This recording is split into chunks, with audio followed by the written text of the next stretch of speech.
Madame, Monsieur, bonsoir. 19 septembre 2016, triste événement pour les militants des partis de l'opposition de l'époque tombés lors d'une marche pacifique. Aujourd'hui, 5 ans après cet anniversaire amer, les hommages de ces martyrs dans ce journal. Et puis au-delà de la bonne compagnie, le chien peut être vecteur de la rage, mais comment faire le diagnostic une fois mordu par un chien enragé? Le dossier de ce soir s'y penche. Mais avant d'y arriver, passons à l'actualité.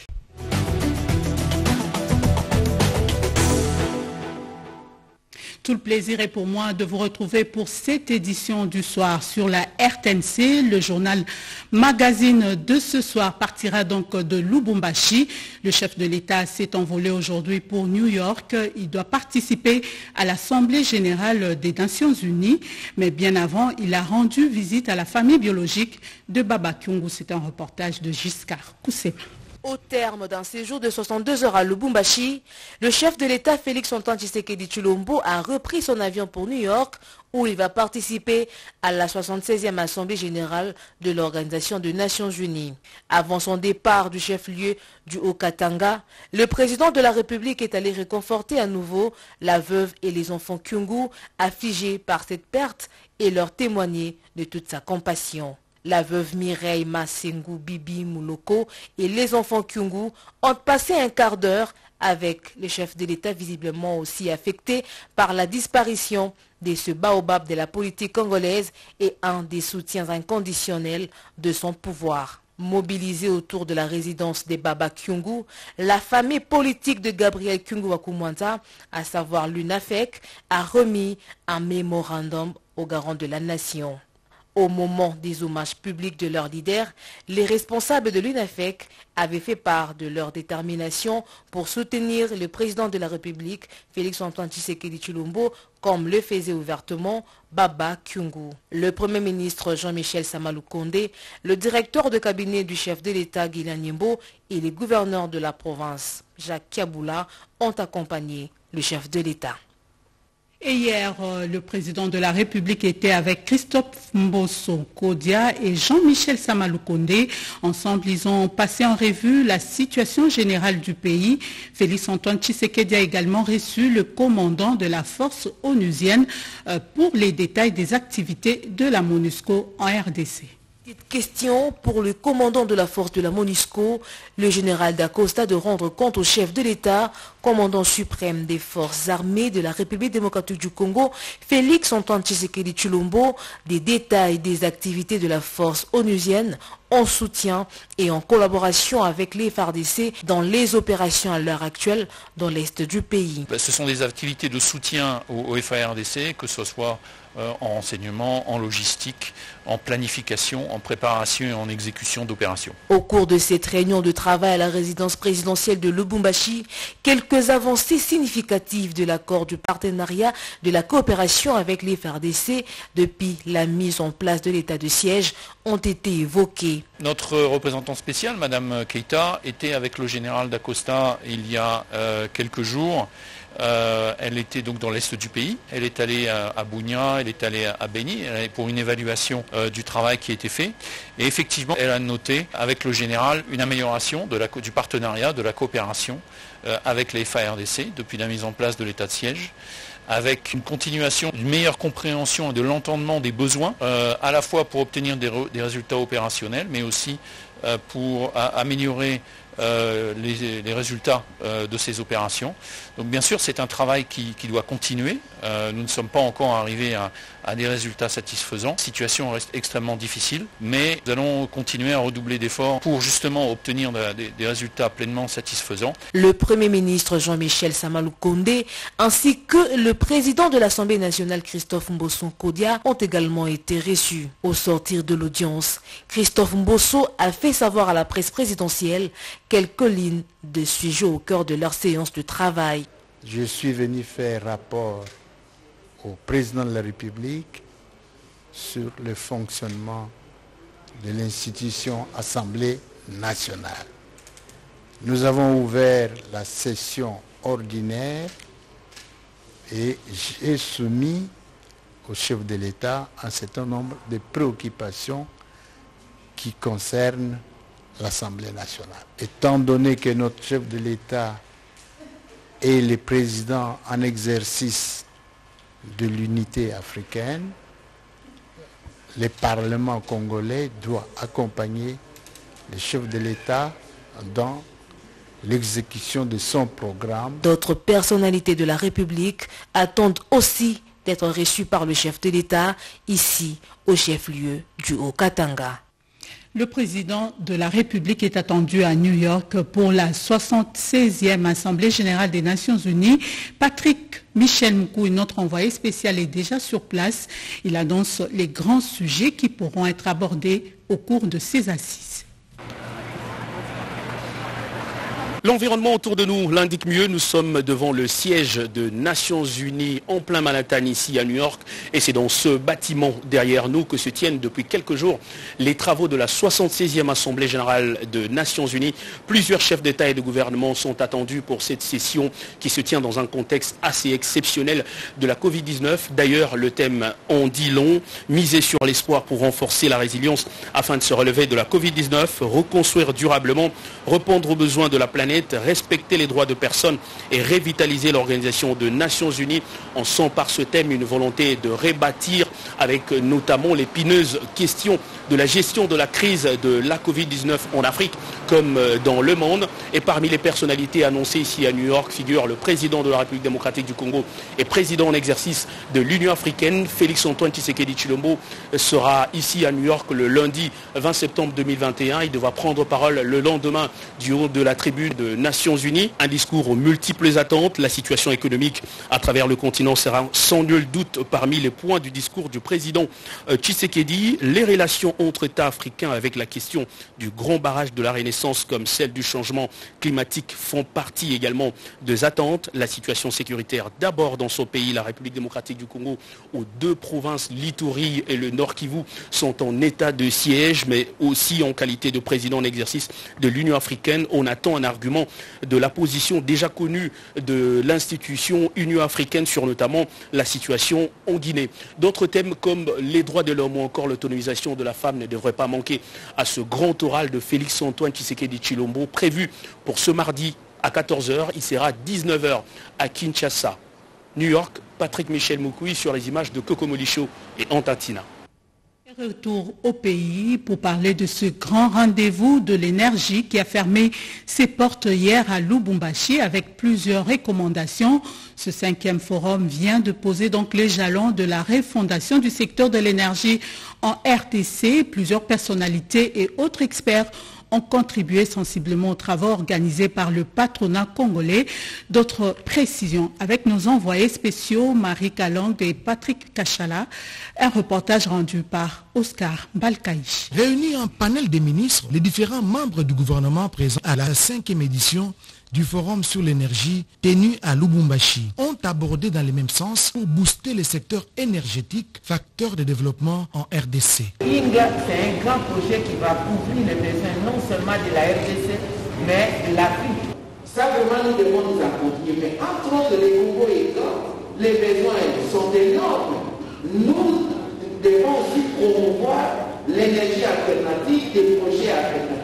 Mais INGA demeure. Pour avoir réussi la libéralisation du secteur de l'énergie, la réhabilitation du barrage de Mwadingusha, les organisateurs de ces forums ont remis des brevets de mérite au ministre des Ressources hydrauliques et électricité, Olivier Mwenze Moukaleng, au directeur général de la SNEL, ainsi qu'à d'autres partenaires privés. S'en est suivi la visite des différents stands par les membres du gouvernement sous les explications du directeur général de la SNEL, Jean Bosco Kayom. Améliorer les mécanismes d'octroi d'actes réglementaires, promouvoir la recherche scientifique, renforcer les mesures sécuritaires pour limiter les actes de vandalisme et de vol des équipements électriques et mettre ainsi en place les mécanismes de financement de la SNEL. Ce sont là les quelques résolutions des travaux de la 5e édition du Forum sur l'énergie. La clôture est intervenu ce samedi en présence du vice-premier ministre, ministre de l'Environnement, ainsi que de la ministre d'État en charge des PME, ministre des Ressources hydrauliques et électricité, sans omettre celui de l'industrie. J'encourage encore une fois les investisseurs, les acteurs du secteur, particulièrement l'investissement congolais. Le ministère et le vôtre. C'est pour montrer l'implication de notre gouvernement dans la mission qui lui a été confiée d'améliorer la desserte en énergie électrique. C'est sur ces mots que je déclare clos cette 5e édition. La 6e édition se tiendra dans une zone où les besoins d'électricité se font sentir. Électricité toujours pour la remise en service du groupe 3 de la centrale hydroélectrique de la Chopo. Certaines pièces doivent être réparées et le reconditionnement est assuré par l'atelier central de Panda à Likasi, atelier visité par le ministre des Ressources hydrauliques et électricité avec à ses côtés le directeur général de la SNEL en séjour de travail. Dans le Haut-Katanga, reportage Marie Kalang, Patrick Kachala et Yvette Mankoutima. Avec les reconditionnements très attendus des pièces de la centrale hydroélectrique de la Chopo, les ministres des Ressources hydrauliques et électricité Olivier Mwenzemu Kaleng ont séjour de travail dans la province du Haut-Katanga qui accompagnait le directeur général de la SNEL SA, Jean Bosco Kayombo Kayan, a effectué une visite d'inspection à l'atelier central de Panda, ville de Likasi, pour faire le suivi de l'évolution des travaux.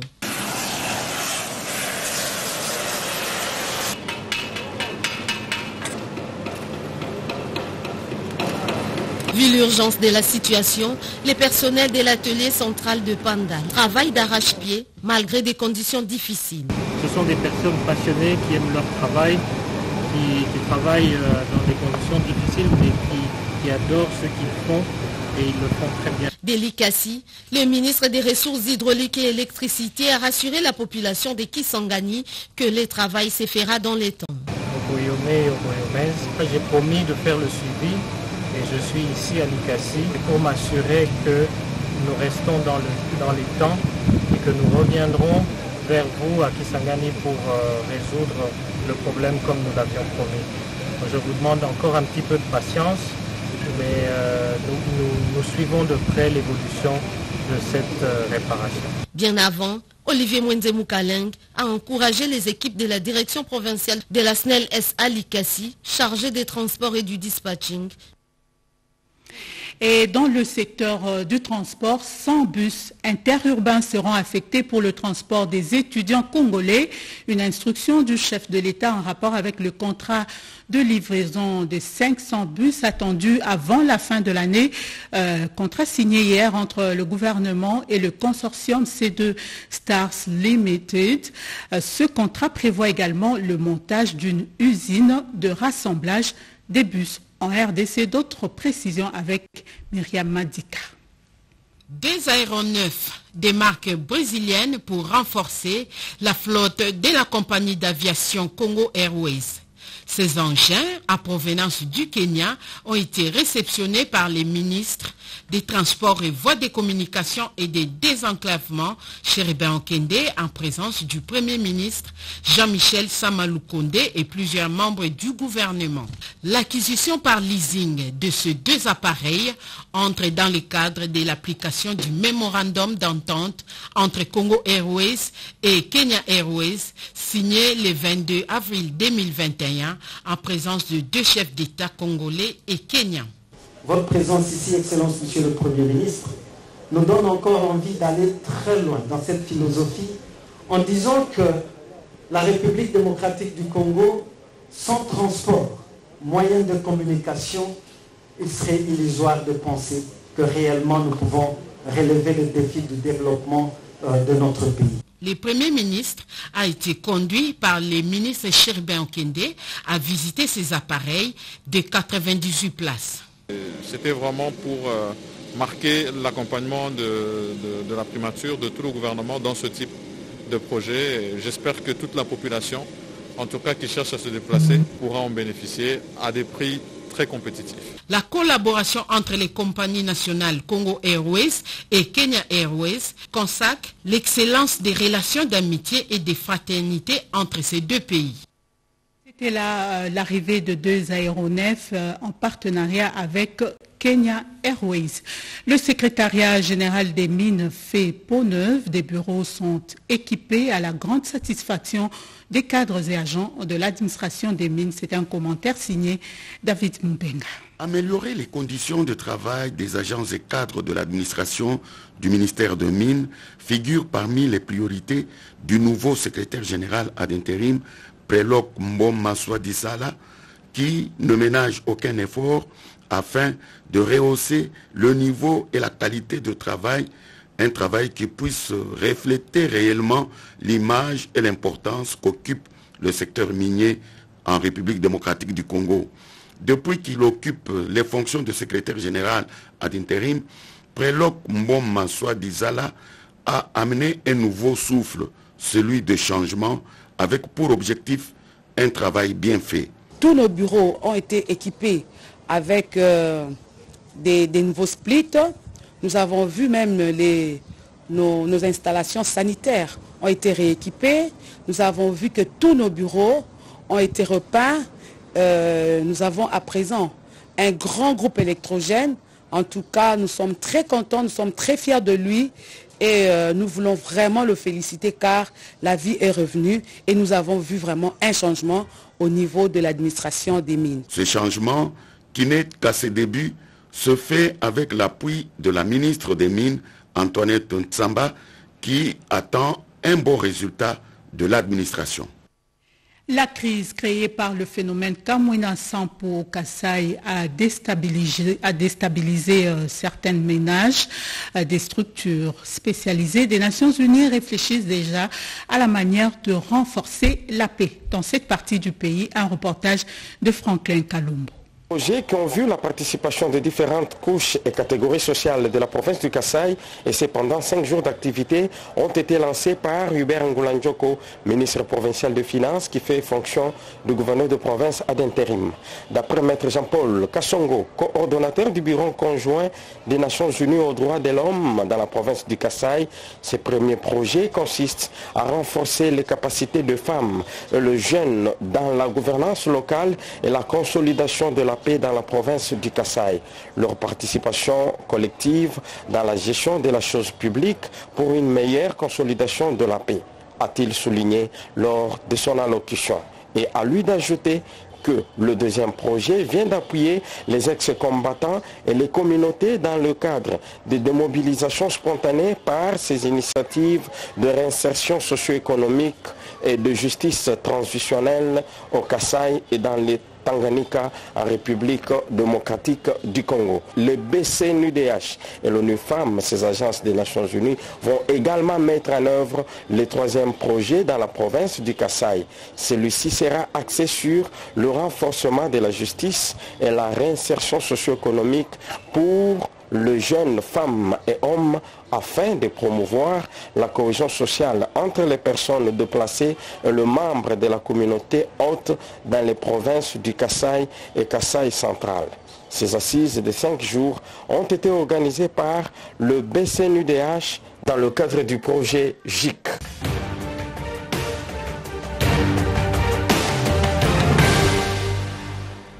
Partie rétrospective de la semaine, les derniers hommages du chef de l'État à Baba Kyungu la semaine dernière, la remise des brevets à la 6e promotion de l'ENA et bien entendu la vaccination du couple présidentiel contre la Covid-19, activité du chef de l'État dans la semaine du président. Avec Pierre Kibambé, Somoïs. Exemple, le couple présidentiel a reçu la première dose du vaccin contre le Covid-19.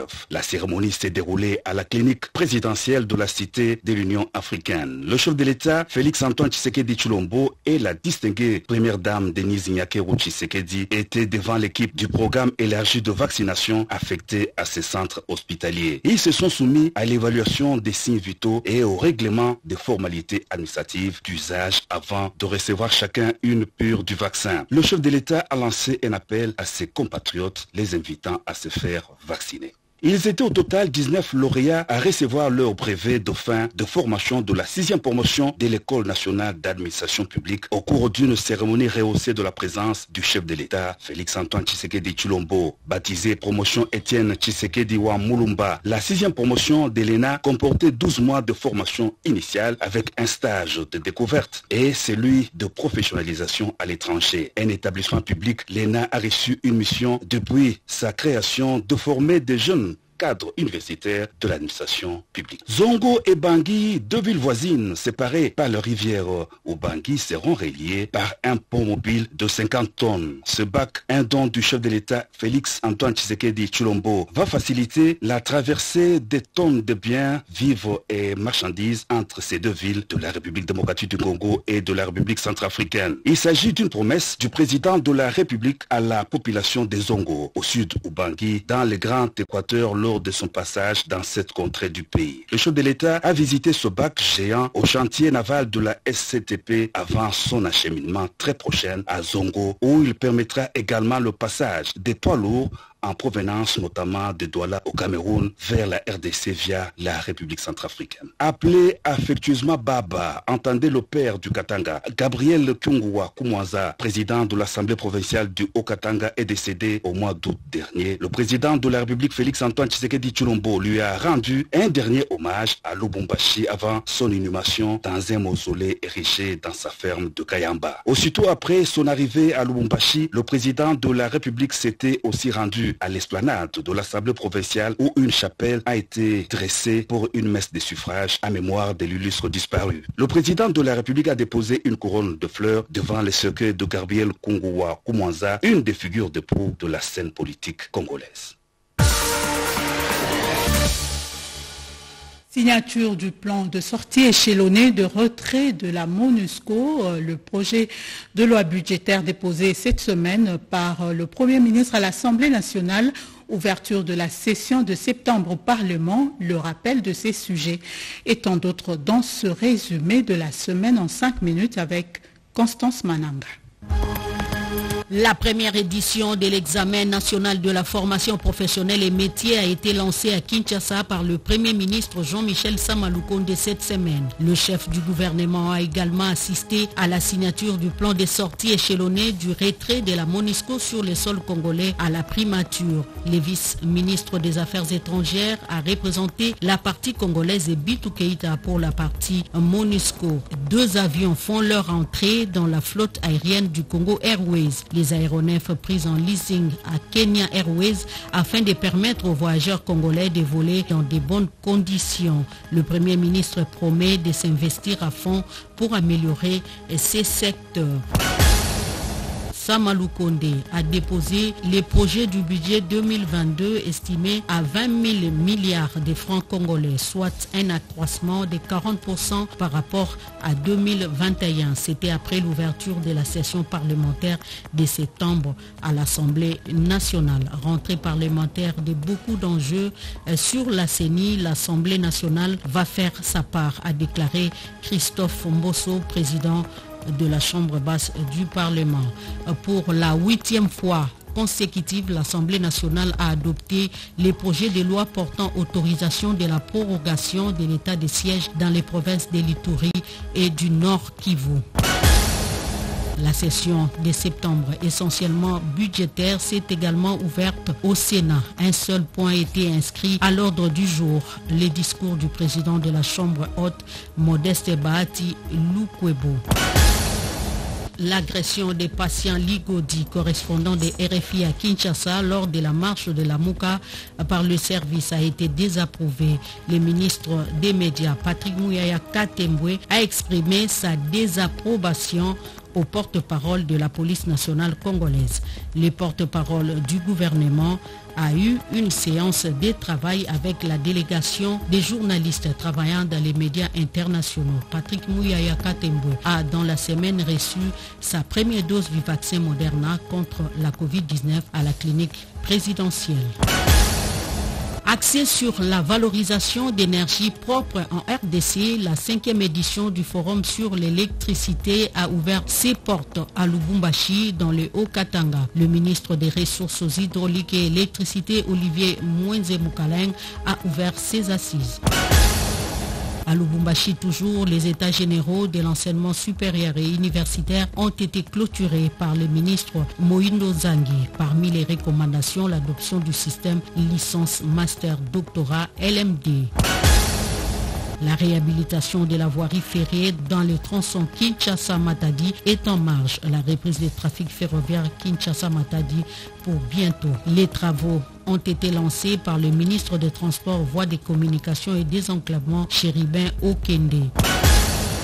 Journée mondiale de l'identité célébrée chaque 16 septembre de l'année, occasion pour le vice-premier ministre de l'Intérieur Daniel Asselo d'annoncer le début incessamment des opérations d'identification. Par ailleurs, le vice-premier ministre des Affaires étrangères Christophe Lutundula, lui, a rencontré ses homologues d'Éthiopie, du Soudan et de l'Égypte, selon la mission que le président de la République, Félix Antoine Tshisekedi Tshilombo, s'est assigné, celui de réconcilier les vues des pays concernés par les barrages de la Renaissance.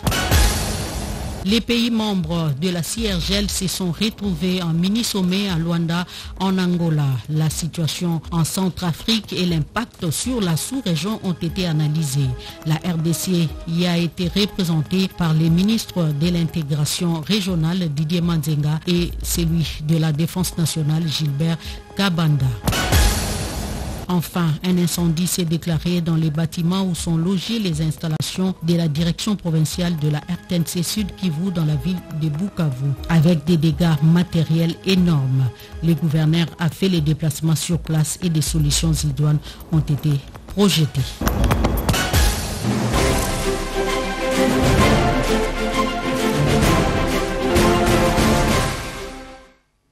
Au-delà de la bonne compagnie, le chien peut être vecteur de la rage. La rage canine, c'est une maladie qui se transmet de l'animal à l'homme par morsure ou griffure. Quels en sont donc les signes et quel type de soins pour le chien enragé? C'est le grand format de ce journal magazine signé Élisée Kambala. Le chien fait partie des animaux de compagnie de l'homme. Pour telle ou telle autre raison, un chien peut contracter la rage, mais comment se comporter face à la rage canine vis-à-vis de l'homme? C'est-à-dire qu'il y a des signes qui sont des signes suspects. Il y a l'agressivité. Le chien qui était doux et qui commence à devenir agressif, il a toujours tendance à mordre les gens. Il faut savoir aussi que d'autres chiens qui étaient agressifs deviennent subitement doux. C'est ce que l'on appelle la rage muette. Nous avons aussi des signes qui sont certains. Le cas par exemple de l'hydrophobie. Le chien ne parvient plus à boire de l'eau. Et puis il y a aussi la paralysie des mâchoires, la paralysie de la langue. Vous trouverez que le chien a une langue pendante à travers la bouche. Il y a la paralysie des membres antérieurs et des membres postérieurs. Et une fois que les signes de paralysie apparaissent, il ne fera plus 3 jours, le chien doit mourir. Il faut confirmer la rage par l'examen du laboratoire. Donc, dans la plupart des cas, nous recevons les têtes de chiens suspects et on extrait le cerveau pour passer aux analyses. Il y a 2 types d'analyses que nous faisons actuellement. L'analyse virologique, là où nous identifions le virus qui est dans le cerveau. Au soit nous faisons aussi des tests moléculaires. On identifie juste le matériel génétique, c'est-à-dire l'ARN du virus de la rage, par 2 techniques différentes. Toutes les 2 techniques nous amènent au même résultat. Ça dépend de la fiabilité ou bien de la rapidité du résultat qu'on veut obtenir. Chez la personne, vous trouverez que la personne développe une température très élevée. Vous allez voir l'hypersalivation. Le pharynx est bloqué, il ne sait pas avaler. Ni la salive, ni le manger, il ne peut pas. Il y a l'hydrophobie. Ce qu'on a parlé au chien, il y a l'hydrophobie. C'est-à-dire la personne a horreur à voir même un verre d'eau comme ça. Si vous présentez un verre d'eau, il fait des cris, il refuse quand vous constatez de tels signes. Avec l'hydrophobie, ce n'est même pas nécessaire d'aller faire les examens du laboratoire. Il faut être sûr qu'il s'agit de la rage. Parce que dans quelques 2-3 jours, la personne doit mourir. Qui sont-ils les acteurs qui interviennent lorsque l'homme a été mordu par un chien pour la prise en charge? La prise en charge se fait, ça dépend. Si l'animal qui vous a mordu est en vie, vous avez forcément une séance. Mais s'il n'est pas en vie, vous allez prendre le traitement d'un mois. On va faire le calendrier et puis vous allez prendre le vaccin et le sérum. Il y a d'autres personnes qui ne savent pas l'importance du traitement antirabique. Ils ne savent pas. Si vous négligez là, vous serez la victime parce que la rage, quand elle est déjà déclarée, il n'y a pas de traitement. Pour rappel, en 2015, une campagne de vaccination contre la rage canine a été organisée par le ministère de la Santé en collaboration avec les partenaires du secteur, mais aujourd'hui, cela est au calendrier grec. La vaccination des animaux de compagnie tels que le chien, le chat, le singe s'avère obligatoire et la divulgation de ces animaux est strictement interdite afin d'éviter le pire.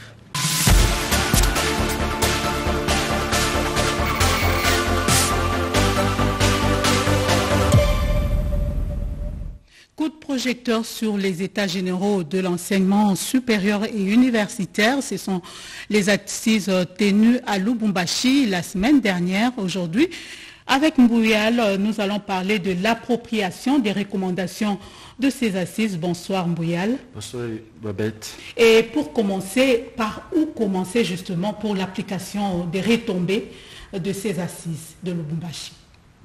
Question apparemment difficile, mais tout aussi facile. Le premier abord, il faut saluer le courage et la détermination du ministre de l'Enseignement supérieur universitaire qui a tenu à ce que ces travaux se tiennent et qui a mobilisé des ressources pour ce faire. Les travaux ont eu lieu et puis le diagnostic est là. Il va falloir dégager des réponses, mais ce sont des réponses au niveau en étage si vous voulez.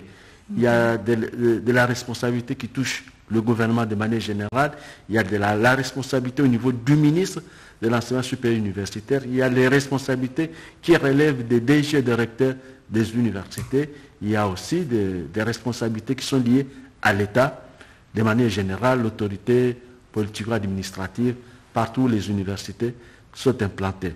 Mais le plus important, c'est que, étant donné que le problème a déjà été identifié, il va falloir que tout le monde regarde dans la même direction pour qu'on dise, par exemple, plus jamais voir les professeurs d'université en train de gréver. Ces corps d'élite ne représentent à peine moins de 4000 hommes et femmes. Et donc, pas assez pour plus de 200 000 étudiants. Donc, ce sont des gens qu'on doit bien gérer et faire en sorte qu'ils s'occupent totalement de leur travail, parce que assurer la sécurité sociale pour les professeurs d'université, c'est aussi une manière d'assainir l'espace politique, parce qu'on se dit, ils sont souvent attirés vers la politique, être dans les cabinets à gauche et à droite pour pouvoir suppléer. Mais si on prenait la bonne et la ferme résolution de dire, on lui assure tout ce qu'il faut en termes de sécurité sociale, ne jamais voir un professeur alors qu'il est dans une bibliothèque, on lui dise qu'on a chassé son fils ou sa fille de l'école. Ça paralyse un peu l'été. Donc, il y a lieu qu'au moment où nous sommes au niveau de la session parlementaire, que cette question trouve des réponses une fois pour toutes, pour que demain on n'apprenne pas que les professeurs sont de nouveau en grève. Donc, qu'on se donne par exemple une décennie pour le rayonnement de l'université. Et si on se donne une décennie pour le rayonnement de l'université, en 10, 20 ans, on va récolter des résultats. Et oui, comme vous l'avez dit, les responsabilités sont partagées justement pour ce rayonnement de l'université. Parmi les recommandations arrêtées, il y a le système LMD qui doit être vulgarisé ou uniformisé.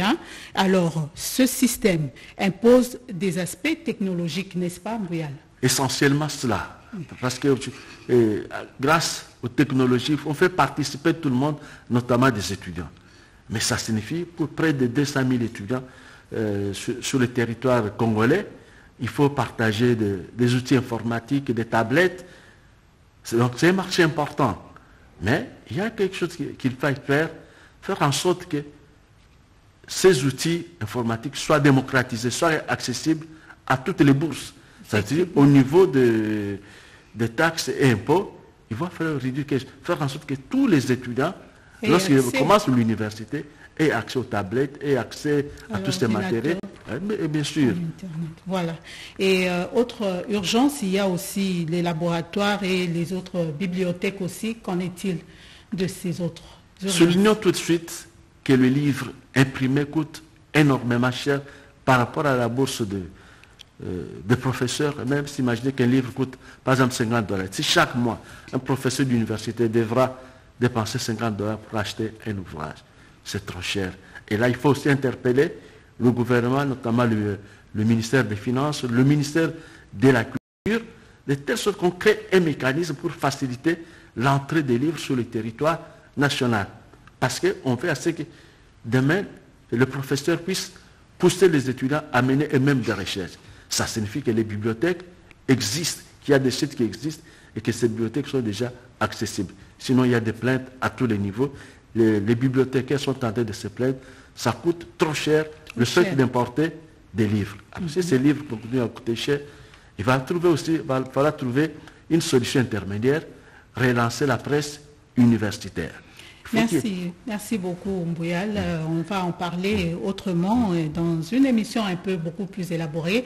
Médard Mbouyal faisait là une analyse sur les travaux des États généraux de l'enseignement supérieur universitaire tenus dernièrement à Lubumbashi. Poursuivant ce journal, désormais, il faut compter sur la Chambre de commerce et d'industrie du Grand Kasaï pour booster le développement de cet espace par les échanges commerciaux.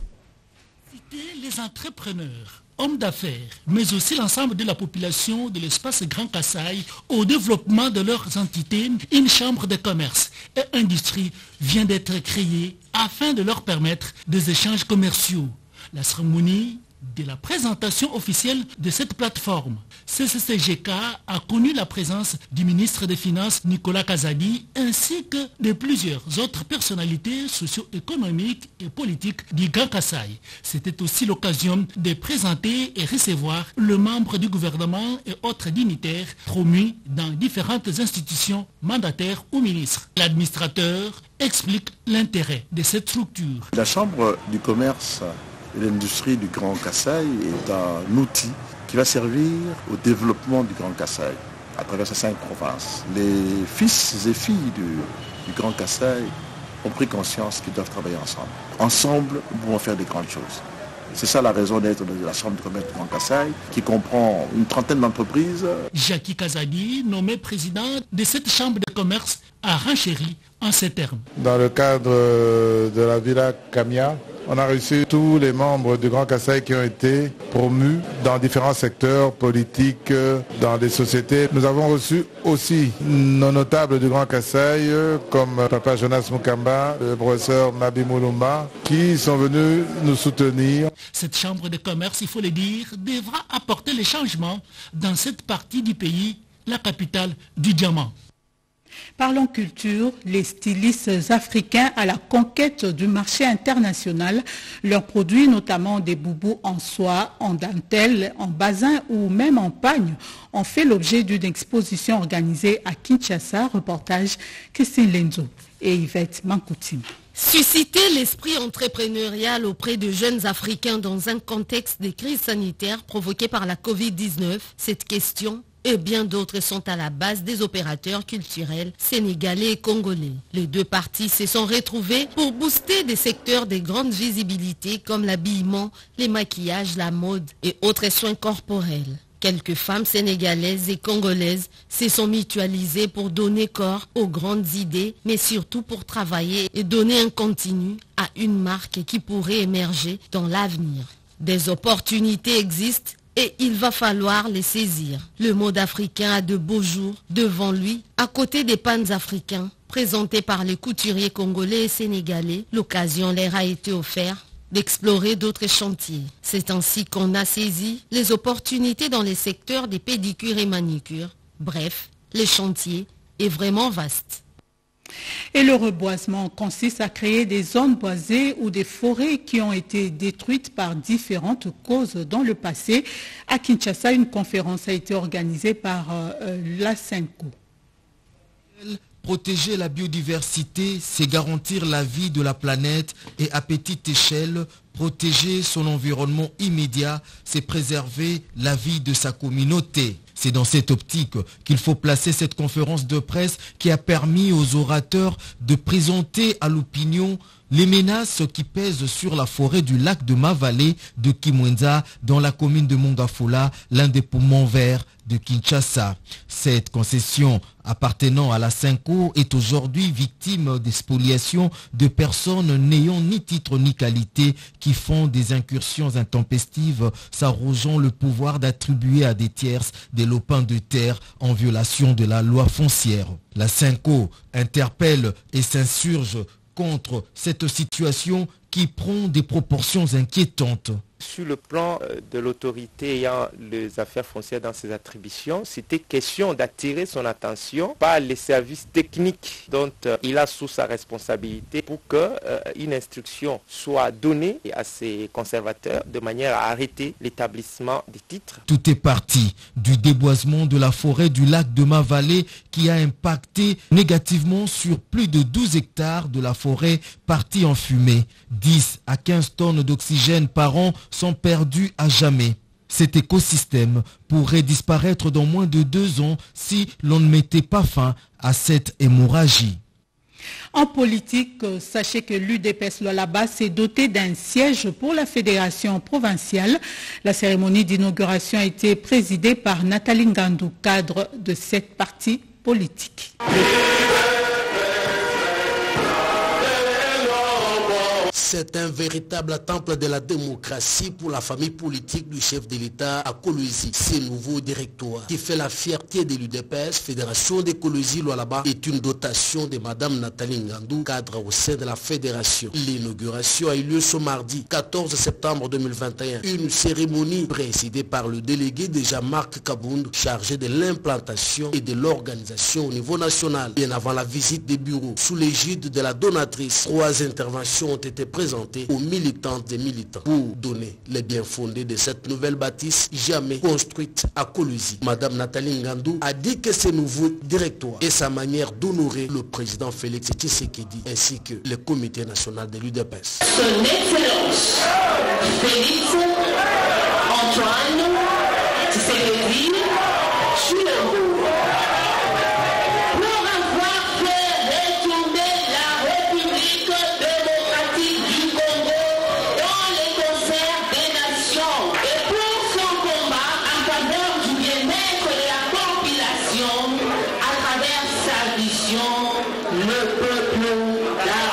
retrouve dans ces nouveaux bâtiments des bureaux pour les comités fédéraux, la Ligue des jeunes et des femmes et aussi une salle de conférence. Un hangar est construit pour l'organisation des matinées politiques. Cette manifestation qui a été rehaussée de la présence de plusieurs membres s'est clôturée dans une ambiance de convivialité et dans une satisfaction de tous qui ne jure qu'à donner un deuxième mandat au chef de l'État Félix Antoine Tshisekedi.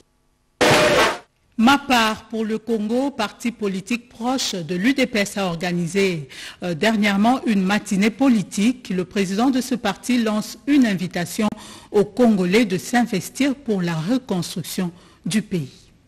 C'est en prévision des prochaines échéances électorales en République démocratique du Congo que Ma part pour le Congo, MPC en sigle, parti politique cher à son initiateur Étienne Tshisekedi wa Tshisekedi, fils biologique du docteur Étienne Tshisekedi Wamulumba d'heureuse mémoire, a organisé jeudi 16 septembre 2021 dans son quartier général situé sur l'avenue Nyangwe à Kinshasa-Lingwala sa première matinée politique de réarmement moral. Plus de 200 participants ont réfléchi sur les thèmes MPC à l'horizon 2023, les enjeux de l'heure et les défis du développement participatif de la République démocratique du Congo. Question sans nul doute pour le président national des MPC, Moïse Monsensengoya Junior, de booster le moral de hauts cadres et cadres de son parti politique, parmi lesquels le président fédéral de 24 communes de la capitale et ceux venus des différentes provinces de la République démocratique du Congo et même de l'étranger. Objectif, ratisser large pour obtenir une majorité écrasante aux élections de 2023 à tous les niveaux en faveur de leur candidat potentiel Félix Antoine Tshisekedi Tshilombo. Nous invitons le peuple congolais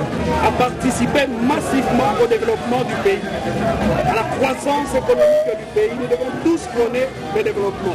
Parmi les invités d'honneur à cette manifestation de haute portée politique et sociale, les députés nationaux et provinciaux, les autorités urbaines, le membre de la société civile du Congo et autres sympathisants.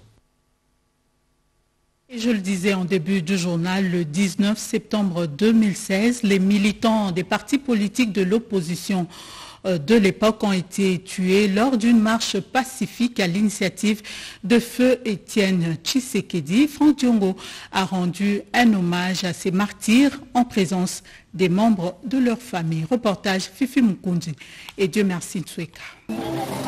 Les mouvements lumumbistes et progressistes de Franck Diongo a observé une pensée pieuse en hommage aux militants victimes de l'intolérance de la démocratie le 19 septembre 2016, soit 5 ans jour pour jour. Les militants de ces partis politiques marchaient pacifiquement pour revendiquer le respect du délai butoir des échéances électorales conformément à la Constitution. Ce triste anniversaire, explique son président Franck Diongo, se déroule dans un contexte d'une alternance politique acquise. Mais toutefois, les familles des victimes peinent à recouvrir leurs droits judiciaires. Alors que pour ces faits si graves, les magistrats n'avaient même pas besoin de plainte pour se saisir et passer à l'action. Nos héros sont ainsi tombés pour des valeurs. Leur sacrifice nous inspire le courage et la détermination à continuer les combats et à garder le sens ou l'esprit de ce combat noble pour la démocratie. Une réparation soutient les leaders des MLP qui doit s'accompagner de la consécration de cette date aux martyrs de la démocratie et de l'érection d'un ouvrage monumental en leur mémoire. Franck Diongo a saisi cet instant précis pour puiser dans son expérience politique vieille de 30 ans quant à sa désapprobation du projet de loi relatif à la nationalité. Selon lui, cette loi s'avère inopportune.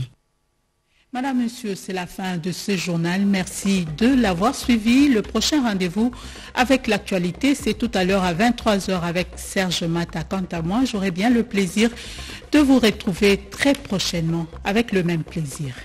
Au revoir.